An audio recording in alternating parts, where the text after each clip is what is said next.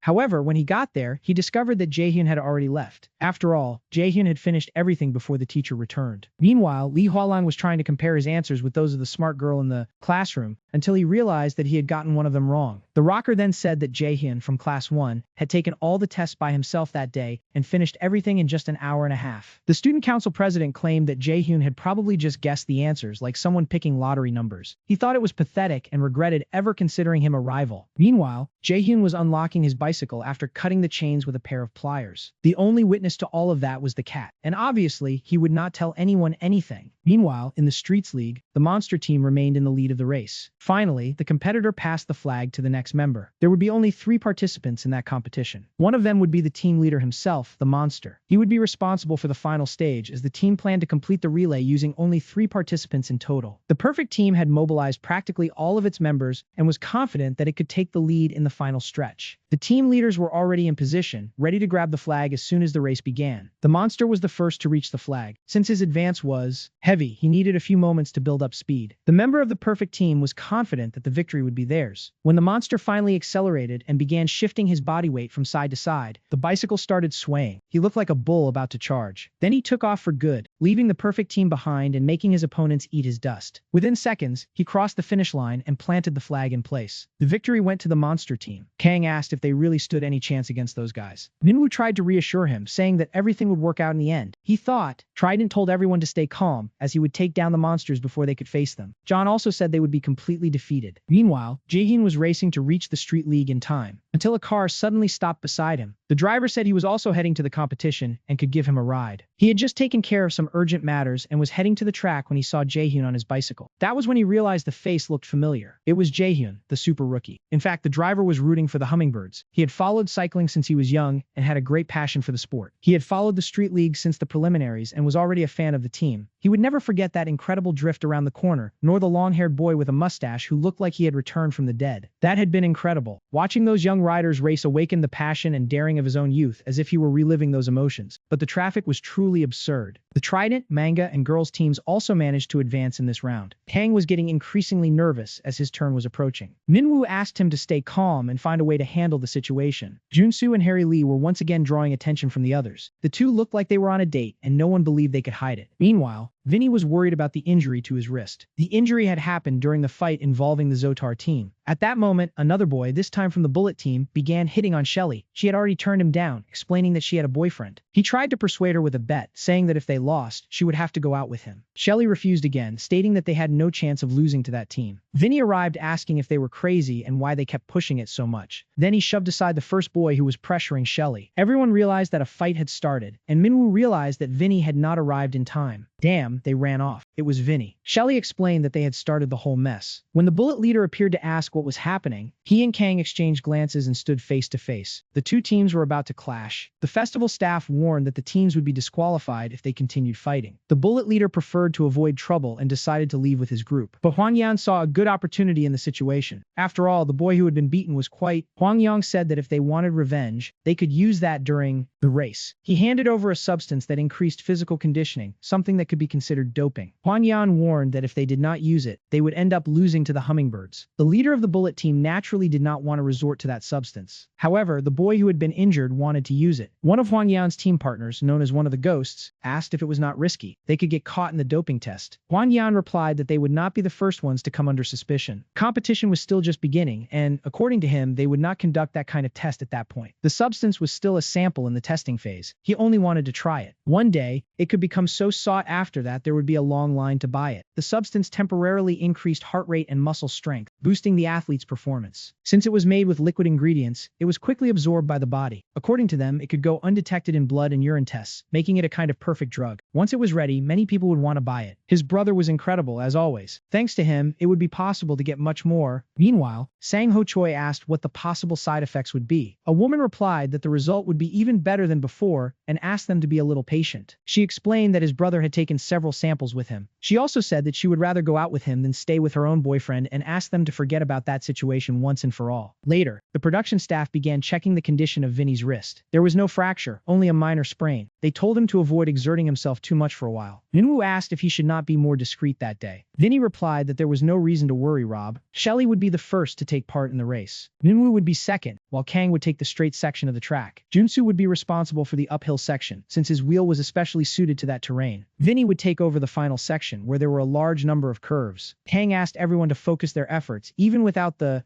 eighth race between the Hummingbirds and the Bullet team would begin in just 15 minutes. Meanwhile, that boy was already taking the drug. The crowd seemed to be supporting Shelly because, well, the female team leader remarked that men never... The Bullet representative made it clear that he would not go easy on her just because she was a girl. She replied that she thought that was great because it would not be any fun otherwise. He had better give it his all. As soon as the race began, Shelly got off to a much better start and within the first few meters had already gained a good... The Bullet representative knew that making that switch would be inefficient. But, in fact, it did not happen. Minwoo kept pedaling. Shelly did the same. He was only there to mark his opponent. Near the back was the boy who had taken the drug. He wanted to pedal so badly that he seemed completely consumed by anxiety. The Bullet leader asked if he had any idea what kind of drug he was taking. The boy replied that he would never put poison into his own body just to compete in the same race. He only wanted to try it and find out whether it really worked. Despite all the warnings he had received, even so, Muko continued marking him, while Shelly remained far ahead. Then it was time for the Bullet exchange. But this would not be a simple handoff of the flag. The Bullet team tried to trick Miwoo the same way he had before, but Miwoo managed to pass him again. Shelly continued speeding ahead. And it was precisely at that moment that the flag exchange between her and Junsu finally happened. It was time to take advantage of his special wheel. He accelerated hard on that uphill section. Finally, the Bullet team also managed to complete the flag exchange. Meanwhile, the boy who had taken the drug was desperate to pedal, but his team was still behind. Junsu passed him, but shortly afterward, the boy finally managed to catch up with him. Kang was next to receive the flag and took off using his familiar aerial position. But everyone was impressed by the performance of that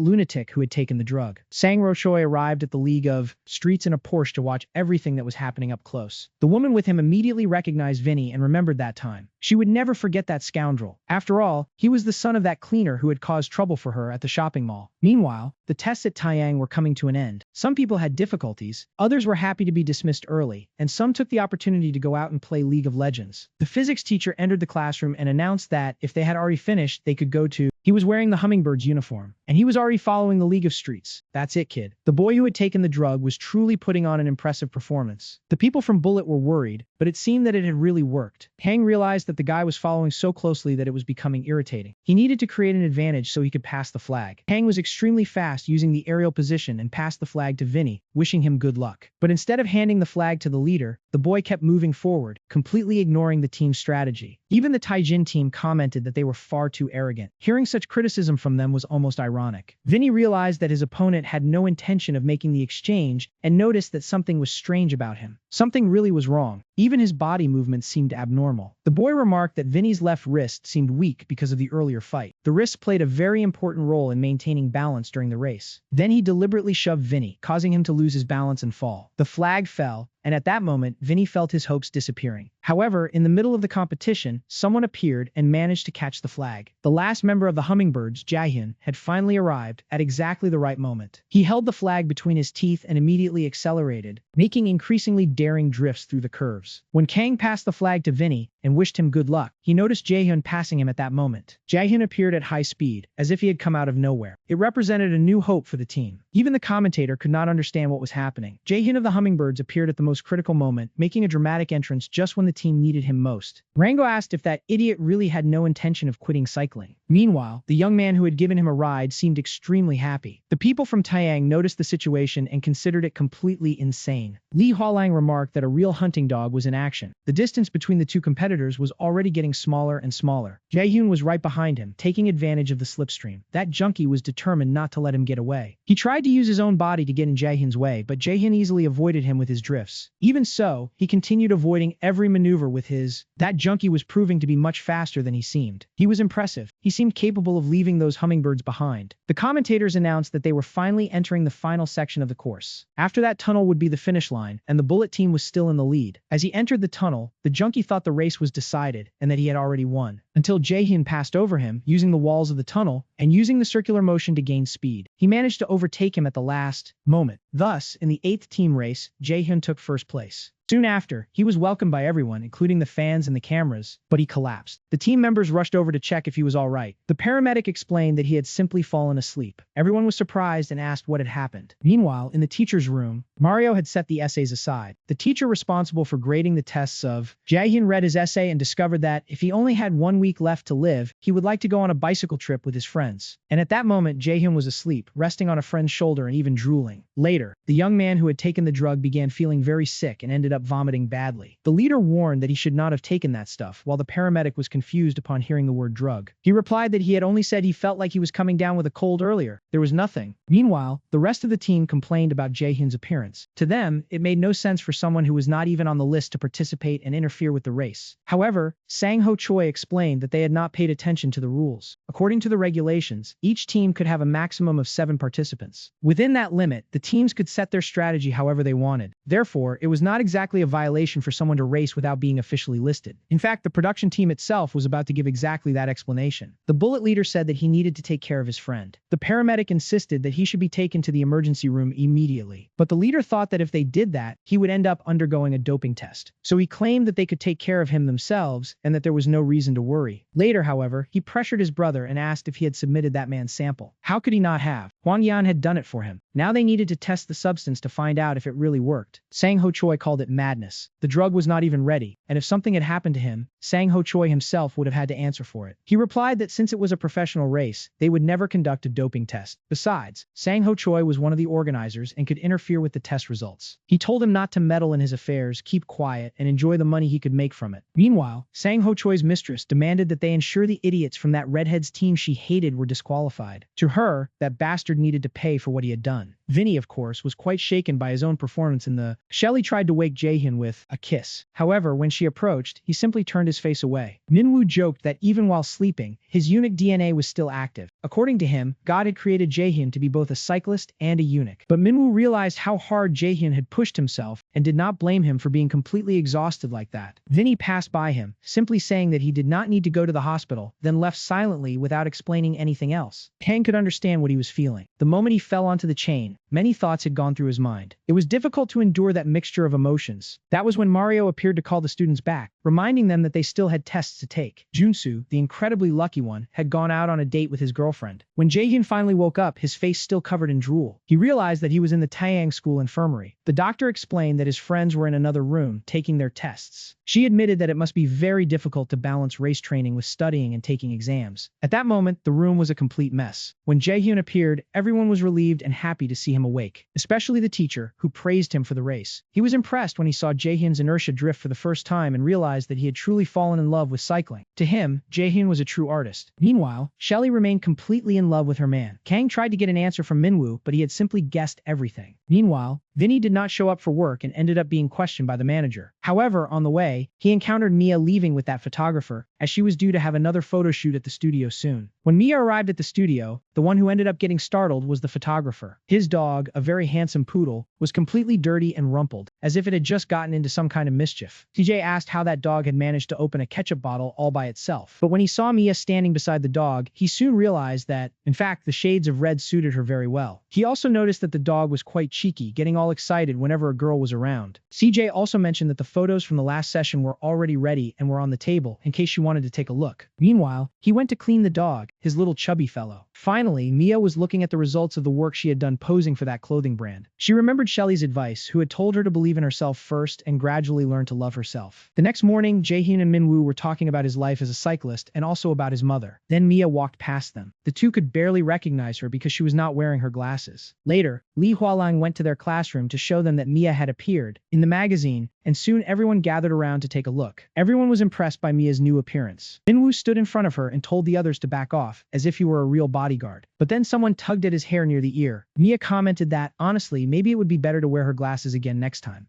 Shelley heard some nasty comments about Mia, saying she was disgusting and acting conceited just because she had appeared in a magazine. Meanwhile, Huang Yang kept insisting that CJ arrange a lunch date, but he noticed that the girl from Taiyang High School was also taking photos with him. In the bathroom, Minwoo was talking to Kang when he overheard something that left him quite worried. Other boys came in saying that some girls in the class had seen Mia with an older man and were implying that he might be paying for her expenses. Minwoo appeared right away and indignantly asked what that boy had just said. He grabbed him by the collar and demanded that he repeat it if he had the courage. The boy explained that he had only heard the rumor going around the halls and did not know anything else. Even without knowing the details, Minwoo asked why he kept spreading those rumors. Kang had to step in to separate the two. Shortly afterward, some girls approached. The boy responsible for the rumor pointed at one of them and said that she was the one spreading the story. Minwoo asked why she insisted on spreading that kind of rumor around the school. Strange stories were circulating that someone was paying Mia's expenses or something similar. Minwoo questioned why it mattered to her whether Mia was dating someone from outside the school. Then he warned her to be careful about what she said and make sure Mia never heard those things. After being scolded like that, the girl was completely shocked. Later, she was crying with anger, furious about the whole situation. At that moment, she decided that she would spread that photo of Mia right away. She had a photo of Mia beside CJ, unaware that he might actually be the photographer responsible for those pictures. Meanwhile, during physical education class, several students could not stop staring at Mia. Some girls even showed their jealousy until the rumor finally reached her ears. It was the very photo of Mia with that older man who was supposedly paying for her expenses. Later, the Beija floor team was training, still without the... Minwoo was worried about Mia and the rumors that she was dating that man or receiving financial help from him. Then he said that he had actually seen Mia accompanied by someone. Minwoo became even more interested and wanted to know every detail. Meanwhile, Huang Yan asked one of his teammates whether the girl in the photo had any connection to the Beija floor team. The man asked what he intended to do. Rangao simply replied that it was impossible to catch a big fish without taking some risks. Then he remembered the conversation he had had with his brother while the two of them were watching a rerun of The League of Streets, when Jaehyun once again impressed everyone with his skill. Huang Yan commented that his brother was far too obsessed with that boy. Sang Ho Choi, however, was only thinking about finding a sponsor for Jaehyun. The idea was to help him turn professional. Jaehyun was extremely talented, wasted no movements, and had excellent posture, strength, and pedaling technique. Huang Yan thought he was overestimating Jaehyun. In his view, the boy only stood out because he had been facing weak opponents. Sang Ho Choi replied that Huang Yan would actually be the one to lose. If he competed against Jaehyun, he would not stand a chance. According to him, Huang Yan could never defeat Jaehyun. The guy could not even control his drinking and smoking, making him completely pathetic. That was why Rangao had grown so angry at Jaehyun and decided to do everything he could to catch that big fish. Meanwhile, Mia was back at CJ's studio. Then CJ received a message from Huang Yan, inviting everyone to have dinner together. Mia accepted without hesitation. After all, why wouldn't she? When CJ arrived at the bar, he asked why they had chosen that place. He thought the meeting would be at a restaurant where they could have something to eat. Mia arrived soon afterward. Huang Yan commented that they had met before and explained that she was Jaehyun's friend. Then she remembered that day when she had seen Huang Yan in front of the school. CJ asked if the two of them really knew each other already. Huang Yan was trying to convince her to drink, even though he knew Mia was still underage. CJ asked if he had gone crazy. He said he only wanted to eat, but they had taken both of them to a bar and were now trying to get the girl drunk. He replied that children used to drink in secret, but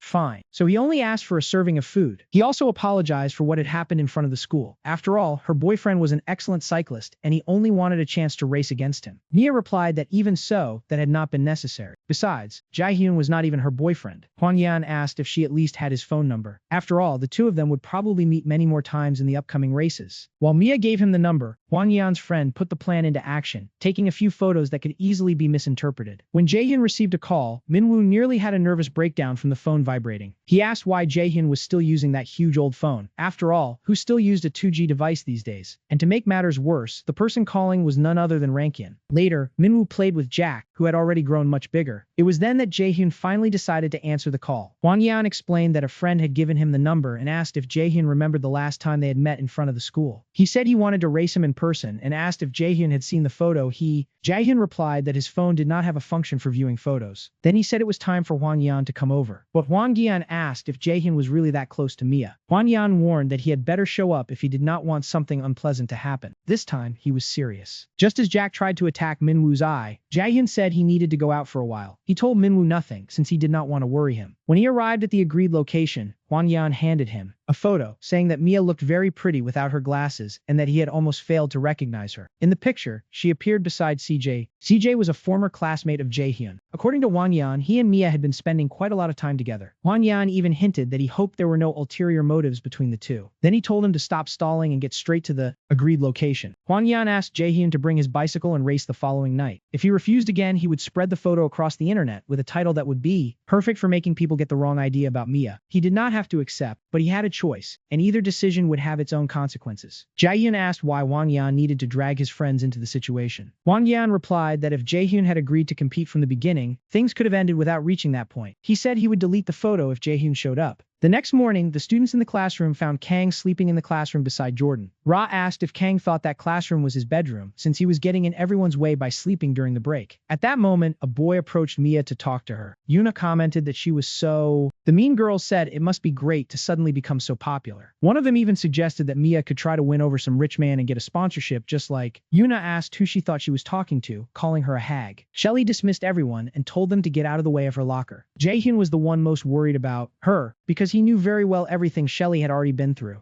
That was why, that night, Jaehyun rode his bicycle out without telling anyone. Kay said he was crazy and that his mother would be furious if she found out. Jaehyun, however, assured him that he would be back soon, because he needed to take care of something very important. Kay replied that, at that moment, he was practically doomed. After all, his mother was already home. She asked her son where he was going in such a hurry. Jaehyun was not even wearing his uniform. His mother ordered him to stop cycling until he got into university. Then she ordered him to go inside the house and start studying immediately. Jaehyun ignored the order and put on his helmet. His mother warned that if he left at that moment, he should not even think about coming back home. After a grueling training session, Minwoo finally returned to the house where he was staying, looking for some rest. Meanwhile, Kay was watching a cartoon about cats that seemed much more adult than it should have been. Minwoo asked where Kay's brother was. He replied that Jaehyun had been acting strangely and had just run away from home. Then Minwoo asked what had happened. Meanwhile, the people from Ghost were furious and wanted to destroy that boy's bicycle. To them, destroying someone else's bicycle seemed strangely satisfying. Huan Yan's companion asked if he wanted to take a shot beforehand to gain an advantage in the race. Huan Yan replied that he would not do that as it would be shameful. He would not lose to a kid like that boy. His companion reminded him that Jaehyun had not earned the title of Super Rookie for nothing. But Huan Yan admitted that he was bothered by the idea of facing a mere high school student. He had never lost on his own territory. And yet Jaehyun actually showed up. As they prepared, Huan Yan commented that he was nervous about facing the Super Rookie in a direct match. Then he handed over the flash drive and stated that he had never planned to publish those photos in any way. The backup file was there, and the deal had finally been fulfilled. Since this race had many variables, there was no set course. The two would compete on equal terms, relying on their own skills. He drew the route on a piece of paper and explained that there were not many rules. Whoever reached the park first would be the winner. In exchange, the loser's bicycle would be destroyed. Jaehyun had not known about that last condition before showing up for the race. Huan Yan simply replied that the wager made the competition much more interesting. After all, in a bicycle race, putting their own bikes at risk was part of the challenge. So the idea was to pedal as if it were their last chance. Jaehyun did not back down from the challenge. On the contrary, he remained confident. A motorcycle would follow the two of them to record the entire race. Meanwhile, the Ghost members were convinced that Jaehyun would lose his bicycle and would no longer be able to compete in the street league. As soon as the race began, the two shot through the nighttime streets, quickly passing numerous people. Huan Yan was determined to prove to his brother that he was also capable of winning that race. To make matters worse, the race was taking place at night and on top of that, under heavy rain. They had to race among pedestrians and traffic, making the course even more complicated. Han Yang said it would be better to finish off that high schooler quickly and build a lead, so Jaehyun would have no way of catching him. However, he ended up getting distracted, nearly bumping into some people and losing speed. Jaehyun took advantage of the opportunity and stayed right behind him, riding in his slipstream. The road became extremely slippery in the rain, but Huan Yan was already used to. Even so, the two passed dangerously close to a car whose door opened at that very moment. Huan Yan managed to regain his balance, but Jaehyun lost control on the wet asphalt and ended up falling. Meanwhile, CJ was checking the photos from the last session, which had turned out excellent. Suddenly, Mia commented that she wanted to take a break from her modeling career, as she did not feel that profession suited her. Meanwhile, at home, Jaehyun's mother was watching the Street League broadcast. She discovered that he had secretly gone to compete, even after being warned not to do anything dangerous. As if that were not enough, instead of studying, he was out in the rain, wearing his uniform and riding a bicycle. She could not understand how such a dedicated student had changed so much. So she asked Minwoo if he had any idea where Jaehyun had gone. Minwoo replied that he knew nothing and had no idea where he was. His mother said that Jaehyun had become obsessed with cycling ever since he started hanging out with those boys and asked when Minwoo would return home. His parents must have been worried, and she wanted him to call them the next day. Every father and mother ended up thinking the same way. Jaehyun's father was probably furious. Minwoo realized that it had turned into a kind of psychological war, and now he was also getting scolded by his mother. She also told Minwoo to stop playing with the cat and go upstairs to study. Minwoo said he would leave that house later that day. He apologized and thanked her very much for all her hospitality. She replied that he could leave the next morning when the weather was better. Minwoo agreed, but he wanted to take the opportunity to look for Jaehyun in any way. Then Kay asked if he was really thinking about leaving. In response, he simply smiled, patted the boy on the head, and the driver of the car that had nearly hit Jaehyun grew concerned and warned that he could end up getting hurt. After all, riding the bicycle that way was dangerous. Even so, Jaehyun remained silent and was already heading back to the race. The motorcyclist thought Jaehyun certainly would not be able to recover. The super rookie had fallen in the rain after all. But Hwang Yeon remained completely focused on the race. That was when Jaehyun reappeared, using the slipstream behind the car that had caused his fall to make up ground. The driver asked again if he wanted a ride, but when he looked at Jaehyun's face, he was impressed by his determination. To him, a real man had to finish what he had started, so he decided to help the boy. When Jaehyun set off in the slipstream, the driver gave him a thumbs up to wish him good luck. Jaehyun accelerated, overtook Hwang Yeon, and even left the motorcyclist unable to believe what he was seeing. Hwang Yeon was surprised and asked how Jaehyun could take corners at that speed, especially with the road wet. Jaehyun's drift seemed impossible to keep up with. He even hit the curb, but he did not care. He could not lose that race. The motorcyclist concluded that Jaehyun really was a complete lunatic. Even so, Jaehyun kept charging across the slippery asphalt. Hwang Yeon remembered his brother's discouraging words and decided that he would not lose to that high schooler. The two continued passing more people, and at one point along the way, Hwang Yeon grabbed a couple's umbrella and tried to use it to his advantage. He accelerated to gain distance and held onto the object to increase his speed even further, determined to beat Jaehyun at any cost. Even the motorcycle could not keep up with him. Jaehyun was moving too fast, dodging everything in his path, while the motorcyclist tried to understand what Hwang Yeon was planning. Hwang Yeon replied that he intended to corner the boy in that same alley, just as he had done with that redhead he despised. Taking advantage of the motorcycle's slipstream and speed, Hwang Yeon gained momentum and appeared, threatening Jaehyun with an umbrella. He was ready to try to hit him. He brought the tip of the umbrella toward Jaehyun's wheel, but the boy managed to escape with a skid. Jaehyun's drift was decisive and ultimately allowed him to overtake Hwang Yeon. Hwang Yeon lost control, fell behind, and could no longer keep up. The ghost members were waiting to destroy Jaehyun's bicycle, but the super rookie arrived first, alone, and even managed to get past every member of the ghost team. In the end, Jaehyun put his uniform back on and asked if he could leave. As for the bicycle, they could abandon the idea of destroying it altogether. Losing a race is the competitor's responsibility, not the bicycle's. Even so, Hwang Yeon still took out his frustration on the hammer. After that, he destroyed his own bicycle. Even after realizing how badly he had failed, he continued blaming the bicycle for his defeat. Hwang Yeon seemed completely out of his mind. The ghost team had to intervene to stop him from continuing. On the way, Vinny found Jaehyun standing in front of his house, just like that day when Minwoo had asked for his help. Vinny walked past him, but noticed that Jaehyun was not following, so he asked if he intended to stand there in the rain. After that, Jaehyun was warmly welcomed into the house. Vinny then started preparing ramen for the two of them. Minwoo called, and to his surprise, Jaehyun understood the situation and asked where the hell he was. Minwoo discovered that Jaehyun had left home after arguing with his mother, and he replied that he was at Vinny's house. Minwoo remembered the day the team had gone to Vinny's house. It was surprising that Jaehyun remembered that moment, and he said he would stop by soon. When Vinny heard that, he complained that his house had turned into a shelter for abandoned animals. Later, Minwoo was eating beside them. Vinny asked why those two bourgeois bastards were eating up his ramen. As soon as the rain stopped, the two of them would leave. Jaehyun then asked why his pocket was there. He replied that it was taking too long. Since he was already in his house, he was starting to feel uncomfortable staying there without. He was certain that Jaehyun had gotten into a fight because of his grades and asked why he was so badly injured. Maybe he had fallen off his bicycle. Vinny warned them not to even think about taking advantage of the situation to stay there. The two of them should leave the next morning. When his mother arrived and saw the three of them, she asked if his friends were having dinner there. The two guests introduced themselves to the woman, who said there was some braised meat in the refrigerator. As far as Vinny was concerned, they needed to eat something. And that was when the USB drive fell from Jaehyun's pocket. That USB drive contained those photos. It became clear that Hwang Yeon had been lying. After all, even after Jaehyun won the race, the photos ended up being published. The next morning, Jaehyun's uniform was still wet, so he borrowed a coat from Vinny and ended up looking rather suspicious, but it would only be for that day. Meanwhile, Mia's photo continued spreading throughout the school. Li Hua wanted to believe it was Photoshop. Perhaps someone had released it to damage her reputation. The rocker also hoped that was the case. The girls commented that Mia behaved well at school, but tended to drink when she was outside. Johan told them to stop paying attention to those rumors and asked who had posted the photo. She was not even allowed to drink. To Johan, staying silent would only make the situation even worse. The girls who always picked on Mia said they already knew. As soon as they saw the photo, they realized she had been drinking and flirting with that man. According to them, Mia was trying to find someone to finance her modeling career. To those girls, even the most prudish women hid their true behavior. Kang said he knew nothing about Mia and told them to stop talking. He also asked if attacking someone over a simple photo made them feel any better. Miwa appeared and asked what kind of mess that was and whether anyone had an explanation. The coordinator immediately called Mia to the teacher's room. There, he questioned the clothes Jaehyun was wearing and told everyone to return to the classroom. Shelly was worried about her friend, but Mia seemed to be falling into that spiral of suffering again. She just wanted to disappear once more. The principal was not there either. Apparently, he almost never showed up at school. So the vice principal asked what Mia had been doing after classes. Of all the possibilities, a photo of her drinking and flirting with other men had surfaced, following all the trouble involving the student council president. Ever since he got involved in that gang fight, one problem after another had been happening. He was deeply ashamed of everything that had been going on. Mario tried to encourage Mia and said that if she had something to say, she should simply say it. But Mia remained silent. When Minwoo saw the photo, he was outraged and asked what kind of person would publish something like that. Kang commented that Mia seemed completely lost over the whole situation. He said that after attracting more attention, Mia had become popular with men and was now involved in trouble over absurd things. He did not know who had published the photo, but he wanted to find him. Muo said that before anything else, they needed to find the man in the pink cap who appeared in the photo. At that moment, Mia found a note in her wallet, filled with insults directed at her. She grabbed her backpack and ran out of the school. On the way out, desperate, she almost stepped in front of a car. That was when Minwoo appeared and pulled her back, and realized that she was crying. Meanwhile, Vinny picked up the USB drive that had fallen from Jaehyun's pocket and asked what photos they were. Minwoo wanted to understand what was happening to Mia and asked about the situation. She explained that she did not know, since she had worked late at the studio and then gone out to dinner with those men. Now she was afraid of the school and the other students. To her, perhaps it would be better to simply give up on everything. He replied that she needed to trust herself more and that there was no reason to give up. But Mia said that even if she told the truth, people would not believe her anyway. She thought that perhaps it would be better to spend the rest of her life in silence, as before, without ever drawing anyone's attention again. He asked if she really intended to distance herself from everyone, from him, from Jaehyun, from Kang and Yoonha as well. She did not have to face all of that alone. He even tried to move closer to hug her, but at that moment, he could not find the courage to do it. Jaehyun tried to demand an explanation and called Hwan Yan, asking what had happened, but he simply did not answer. Shelly asked who he was calling, implying that it might be another girl. Then she changed the subject and wanted to know where the other boys had gone. Meanwhile, Miyu and Kang were at CJ's studio demanding an explanation and trying to find out what had happened. They showed him the photo, but as soon as CJ looked at it, CJ was surprised as well. He assured them that he had not been responsible for publishing that photo. Kang admitted that, thinking about it, it really did seem like CJ had not done it. My brother replied that he did not care about that after all, he appeared in the photo. It was the only CJ said he knew they must be Mia's friends, but at that moment he had nothing else to add. For now, he could only try to understand why it had happened and find out the reasons behind it, and also make sure that the whole situation was properly resolved. Minwoo said CJ should not apologize to him, but to Mia. If all of that had happened because of him, then he should take responsibility. After that, he himself called Hwan Yan and asked what the hell he had done. Hwan Yan hung up on him and admitted that the situation had spread within seconds. Social media could really be frightening. It was far too easy to destroy someone's reputation and life with just a few rumors spread across the internet. Just thinking about that bastard filled him with rage. As for the bicycle he had destroyed, that was not a problem. Minwoo had already ordered another one. As they left the studio, Miyu said that he was furious and wanted to go after that guy. Kang, however, replied that he did not seem to be truly a person. Then Minwoo received a call from Vinny. Vinny asked if Jaehyun happened to know a guy named Hwang Yong. Then he showed the two of them some photos he had found related to Pentraz. Kang asked if Jaehyun had the flash drive, implying that perhaps he had been responsible for publishing it. Vinny replied that he had no idea what they were talking about. Even so, he wanted to know if Jaehyun knew that guy, Hwan Yan. Minwoo decided to demand an explanation directly from Jaehyun and hurried back to school. As soon as he arrived, he pinned Jaehyun against the wall and demanded that he tell the truth. He asked why there were photos inside the flash drive. He also asked if Jaehyun did not realize that the entire school was treating Mia that way because of those images. Minwoo asked who had published the photos, but Jaehyun did not want to reveal the... Vinny realized that, judging by his reaction, Jaehyun knew exactly what had happened. The photo of Mia had been taken by Hwan Yan. He had probably been the one who published it, since he seemed to be the only person capable of doing something like that. Vinny asked if they had already seen Hwan Yan at the race. To him, that guy was completely unhinged. Among the images, there were also some of Mia with Hwang. Then he asked Jaehyun what had happened between him and that man. Jaehyun explained that he had no choice because Hwang Yan had pressured him using Mia's photo. After Jaehyun told them the whole story, the team began to mobilize later on. Kang and Vinny wondered why those people were working that way. They would not win the competition if their opponents united against them. Earlier, Vinny had already explained part of what was happening. So Miwoo decided to go there personally and demand an explanation, alone. Jaehyun stayed behind with the... Meanwhile, Hwang Yan was gathered with his friends from the team, enjoying the moment, and Minwoo appeared to demand an explanation from him. One of the ghost members asked who that guy thought he was. Judging by his uniform, he looked like just another student. One of them approached to confront him. Miwoo asked if he was Hwang Yan. If he was not, he told him to leave and say where Hwang Yan was. The ghost member replied that the guy was clearly an idiot looking for trouble. Then he turned around, preparing to strike him. But Miwoo was faster and struck him first, making the man fall. The man then asked to speak with Han Young-cho. He got up and asked what that man wanted with. At that moment, Minwoo charged at him, but the ghost members joined in and all attacked Minwoo. Later, he ended up unconscious after being struck with a piece of wood. Later, they made Minwoo regain consciousness, and Hwang Yan asked how he was feeling. For a moment, he had even thought Minwoo would never wake up. She should think more carefully before rushing headfirst into any place. Then he asked why Minwoo wanted so badly to find him. The man replied that Hwang Yan had published Mia's photo and asked why he had done that. He asked if she was that girl with the big glasses and wanted to know if she had come to get revenge for her friend. He also asked if, by any chance, she was dating someone. According to him, there was no reason to settle the score just because of a photo he had posted without. At that moment, Minwoo spat in his face. While Hwang Yan was talking, he simply asked for the hammer. He said those high schoolers had been getting in his way for far too long. He explained that he had posted that photo because he intended to make all of that happen exactly that way, you idiot. But before he could do anything else, Kang struck him in the face with a blow, using the hand protected by some kind of brace, and attacking at a speed comparable to that of a bicycle. When the ghost leader fell, Kang went over to Minwoo and asked if he was alright. He said Minwoo had rushed ahead like an idiot and did not need to face everything alone. Hwang Yan's companion angrily asked what the hell they were doing and ordered them to finish those guys off. Hwang Yang was completely beaten down. Kang asked why there were so many people, and Minwoo thanked him for the help. He did not want to end up taking a beating alone like that. Vinny was determined to strike back at those guys. He thought it was cowardly, especially because they were outnumbered in Merrill. But Kang had already taken down the first opponent. Even after taking a blow to the head, Vinny remained standing thanks to the helmet he was wearing. Right afterward, he fought back and managed to take down two more. The chaos spread quickly, and everyone joined the fight. And for some reason, those three were gaining the upper hand, even while facing a much larger group from the Gold Gang. Minwoo commented that the situation had gotten a little out of control and asked if he would not also lose his mind when he saw the girl he liked. After all, with someone like that guy, everything could go wrong in an instant. Kang asked if he was in love with her and then understood everything. He had also been furious when Vinny took Yoonha away, so he could understand what Minwoo was feeling. Hwang Yan's companion said it was shameful since they were losing the fight. Despite being badly injured, Hwang Yan got up holding the sledgehammer and declared that he would take responsibility for that. Then everyone grabbed some kind of weapon. Kang realized the situation and said they were really in trouble now. That was when a police siren sounded in the distance. Everyone immediately ran. Meanwhile, Shelly, alone, wondered if those idiots were going to cause trouble again. The police managed to reach the ghosts first, since they were greater in number. Hwang Yan still wanted to charge at those guys, but they had to hold him back. The bicycles ended up being left behind. Minwoo was the first one in the group to be caught by the police. However, Kang used some fireworks to draw attention and create a distraction. He took advantage of the opportunity, grabbed his bicycle, and quickly left. By chance, one of the fireworks got caught in the rear wheel. He had no idea why, but the situation ended up being rather amusing. Because of that, he passed through the area, distracting the ghost members, who were eventually caught by the police. Minwoo and Vinny kept running, even with all that chaos going on. Vinny managed to recover his bicycle and ended up leaving poor Minwoo behind on the road. Minwoo kept running, but he was already reaching his limit. And before a police car could hit Minwoo, Jaehyun placed his bicycle in front of him. Minwoo stood motionless for a few seconds, not knowing how to react. Jaehyun asked what he was doing and told him to run. The police tried to catch him, but naturally, they could not. Jaehyun was fast and skilled enough to escape the police cars and obstacles, even riding down stairways on his bicycle. In the end, the police lost track of all of them. Only a few members of the Gold Gang were captured. Meanwhile, a police car was still chasing Vin until he ended up completely surrounded by the police. When a police car appeared directly in front of him, he neither braked nor slowed down. Instead, he rode over the hood of the car and managed to escape the pursuit once again. When Minwoo finally reunited with the group, he commented that the situation had come dangerously close. Despite everything, they were calm. They had not been caught and, for the time being, were free. But his brother asked where the Kang did not even know he was there, but Minwoo had only managed to escape thanks to his help. Meanwhile, Hwang Yang was finally being confronted by his own brother. Sang Ho Choi, like a good older brother, gave Hong Jian a harsh scolding and ordered that incompetent fool to stop getting involved in street fights. Hwang Yan replied that it was his brother who was meddling in his own life. Sang Ho Choi said he would only stop interfering when his brother managed to borrow some money, get a car, and find a job instead of continuing to depend on others. And he gave him one final warning: if the situation got even more out of control, he would be pulled from the competition and sent straight to the army. It was the final warning. He handed the credit card to Wang Yan's companion and asked him to take it to the hospital. Wang Yan was completely agitated, unsure whether it was because of the pain or the anger he felt at that moment. Later, some mafia members, accustomed to situations like this, were put in charge of treating the injuries. Domingo. They had already treated Kang and Vinny. Vinny asked if they really needed to be there, while Kang explained that there was nothing useful at his house. The bald mafia member joked that Minwoo looked like a baby, complaining over a simple scratch on his head. According to him, he should show some real scars before complaining. But before he could take off his shirt, another one of Kang's assistants told him to stop showing off in front of the boys and called him an idiot. Then he asked why the young master had not called earlier. If they had known, they could have taken care of those thugs. He replied that there was no need to get involved in a fight between youngsters. It would be far too embarrassing, since those were problems they should resolve themselves. The bald man commented that he used to be very troublesome. Now, however, he seemed to have become a much more mature person. As far as the mafia was concerned, he had truly grown up and become a man. Everyone was impressed by the change. Finally, Kang's father arrived. After hearing the whole story, he asked if Kang had found himself a group of friends to get into trouble with. His father considered that better than leaving him alone. Besides, he reminded him that he had said before that the greatest treasure in life was friends, not money. So Kang needed to value those friendships. Then he told the boys to change their clothes, since they must be hungry, and it was time to eat. After the meal, Minwoo said that Kang's father was incredible. Vinny asked where they would go now, and the two replied that they would head to his house, something Kang had already arranged with his father. Vinny complained that his house was not a shelter. After all, they were not beggars, they were all rich. But Jaehyun was already waiting at the gate of Vinny's house. Apparently, everyone had assumed that he would have returned there. In fact, Jaehyun was the only one who was still hungry. The others had eaten meat, while he had been left in that state, completely exhausted. So everyone started asking Vinny to prepare some ramen for the poor guy. You could even tell from the sound that he really was in the kitchen preparing the damn ramen. In the end, Jaehyun had ended up with this group of idiots. Minwoo apologized to everyone and admitted that it happened because of him. Kang replied that he was only returning the favor for what Minwoo had done for him before. He told him not to worry. He also apologized to Jaehyun for causing all that trouble. Jaehyun replied that he was also partly to blame, since he had tried to solve everything alone without sharing the problem with the rest of the group. Vinny asked if this had turned into a church meeting and complained that they needed to stop talking like that. Then he simply told them to get a plate for the guy to eat. The next morning, CJ went to Taeyang school to clear up the whole misunderstanding. Vinny, since he neither studied nor had a job, continued sleeping at home after all that chaos. Kang, still quite swollen, went to school. Minwoo was also injured, while Jaehyun continued reading on the way there. As soon as they arrived, they noticed a great commotion taking place there. Several people were gathered in front of the principal's office. The reason was CJ's presence as he was talking with the school staff. They noticed that Mia was not there. Even so, CJ entered the room to explain the whole situation. He greeted the class, introduced himself as the director and photographer of Says Style magazine, and explained that after that photo of Mia was published on the school's social network, he learned that Mia had been quite depressed because of the misunderstanding. CJ explained that the two had a strictly professional relationship. Over time, they grew closer and developed a mentor and student relationship. A few days earlier, after a photo shoot, they had gone out to dinner with a friend of CJ. That man had taken the photo and, trying to play an immature prank, ended up posting the image and causing the whole scandal. CJ took responsibility for the carelessness and emphasized that Mia had done nothing wrong. In the end, he apologized to the teachers and classmates for all the confusion and the commotion it had caused. After that explanation, word began spreading around the school that Mia was actually innocent. Most people began to believe her version of events. Some girls still tried to keep the gossip going, saying that it was nothing more than an attempt to protect her, until one of the boys told them to shut up. It was time to put an end to this whole story.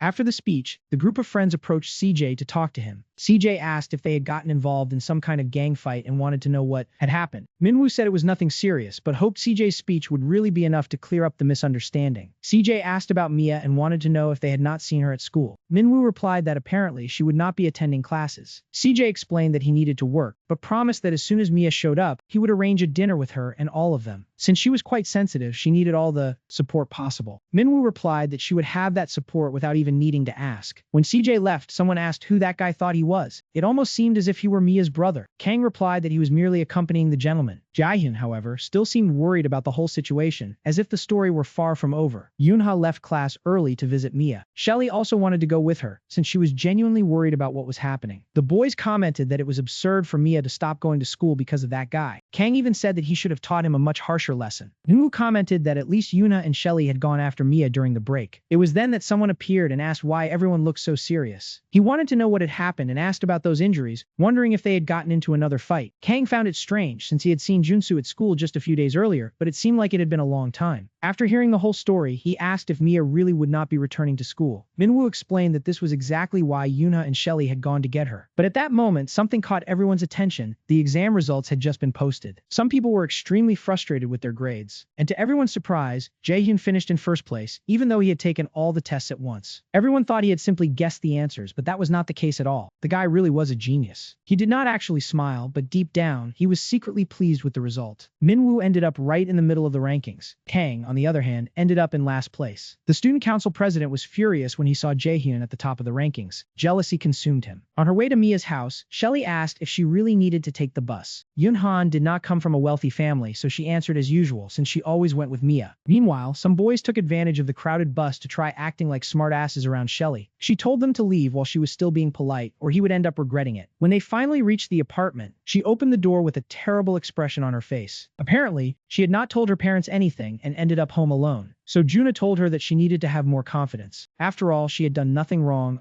It seemed that the misunderstanding was finally beginning to be cleared up, but Shelly could understand. It must be very difficult to change all of a sudden because no one can transform overnight. So, for now, it was fine. She could keep living inside her own bubble, hidden from people for the rest of her life because there was not much they could do. Yunha asked if Shelly was not being too harsh on her. Mia replied that she knew exactly what Shelly was trying to say now, as well as what she had said that other day. She needed to make an effort to change, but it was not that simple. She had tried her best. Shelly explained that she was locked inside the house while Minwoo, Kang, and Vinny tried to clear up the misunderstanding and went after that idiot who had posted the photo. She should not have been there, not only because of herself, but also because they had worked so hard to resolve that whole situation. Besides, they had a race coming up. It did not seem fair to demand so many sacrifices from them. She was not sitting there because she was fragile. In fact, she was simply behaving miserably. Meanwhile, Huang Yan still seemed completely shaken by everything that had happened before. Even so, he was only looking for a new bicycle, preferably a used one for breaking records. It was a little excessive for street races, but that was exactly the kind of bicycle Huang Yan wanted. That night, at Harry Lee's workshop, they started training, but ended up arguing so much that they completely forgot about preparing for the next race. What idiots. Miwoo noticed that Harry Lee was a little more sensitive. Junsu, on the other hand, kept his usual serious expression, making it impossible to know what he was really feeling. And that bastard Jaehyun was reading while the piece, until the girls showed up, including some of their friends. When Minwoo realized she had finally arrived, he lost his balance on the bicycle and fell onto Kang. Then everyone ended up tangled together in one big mess. Even the microphone ended up getting hit. But it will stay that way in the audio because at least it makes it clear that one fell on top of the other and everyone got tangled up. Yuna seemed concerned about Kang in her own peculiar way, in a somewhat rough manner. Even so, she really did care about him and even bought him a sweet. He was extremely happy about the gesture. Harry Lee said that all of that was part of the training, but the situation was already starting to look more like a tunnel of... However, as soon as Junsu sent her a heart,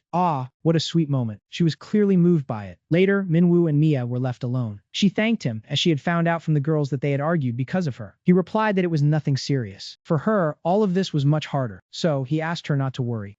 He told her that he and Yuna had also gone through difficult times, but after facing everything together, they managed to overcome their difficulties, make great friends, and experience incredible moments. Mia commented that Yuna had never told her any of that. Minwoo asked if she really had never talked about her past. He then remembered what had happened and understood why she had never told her anything about it, and he said that, thinking about it, it was not really that important and there was no reason to bring it up at that moment. Mia really wanted to disappear, but she was trying to stay strong thanks to the support of her friends. She would return to school and cheer for them during the race. She was also worried about the many cuts he had on his face and said that he did not need to get involved in trouble because of her. But he replied that he had only done all of that because he liked her. Mia, however, did not quite understand what he meant, so he asked her to give him a thumbs up. Then he made a heart with her thumb and revealed that he liked her. Want to know what will happen from here and how everything will unfold? Then that will be left for the next part. I hope you enjoyed it. That is all for today. Leave a like, subscribe to the channel, and turn on the bell so you do not miss any videos. We also announce new videos on Discord. If you want a new part, the goal is 8,000 likes, please. That way, we will have the continuation and find out what will happen. Do not forget to check the description because there is a lot of important information there. That is it. Take care. Good morning, good afternoon, good evening, and see you next time.